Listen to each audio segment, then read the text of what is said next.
So I got this wild idea, and it involves CERN creating the Mandela effect. And yeah, I know a lot of people just clicked off, and that's perfectly fine. But to give you an idea of what I'm talking about, we have to kind of pretend that we're living in a simulation. And to break that down even further, let's pretend that we're playing a video game, Minecraft, for instance. In Minecraft, you can do a thing, and you take entities. They can be chickens or cows or whatever. And if you take all of these entities and you cram them into one spot, it'll cause the game to lag or crash out completely. Now, whenever this first started happening, Mojang took the time to actually fix this little simulation to make sure that there was an entity cramming limit so it didn't just right out crash the game all the time from all these animals spawning in the world. Now let's talk about CERN. Whenever CERN's doing their experiment and they're running these high energy particle beams at each other to collide them, there isn't much energy actually being used. Like the collision itself produces about as much energy as a mosquito flying around, and that doesn't sound like anything. Now, on a super small scale, this explosion is a lot more impactful than a mosquito flying around. It's more like the Big Bang, or at least a few seconds right after the Big Bang,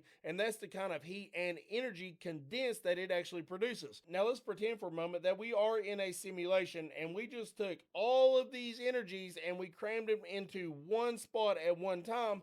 What would happen? Well, the first time that it happens, they're going to do some sort of reset, but nobody would really notice that. But after that, they would set it up so it just wouldn't be that big of a deal next time. However, even with these limits in place, if you're playing a video game, these severe impacts will still create a problem where your computer might just glitch a little bit. Now, enough of these glitches, and you might start getting some sort of weird artifact, like let's say a name change somewhere on a name tag, or maybe a rock looks different.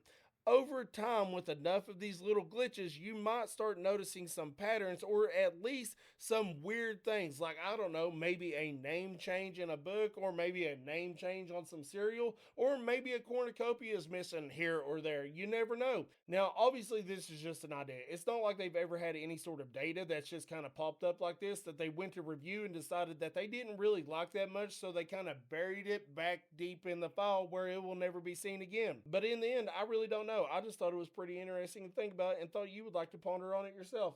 Okay, have a great day. Bye.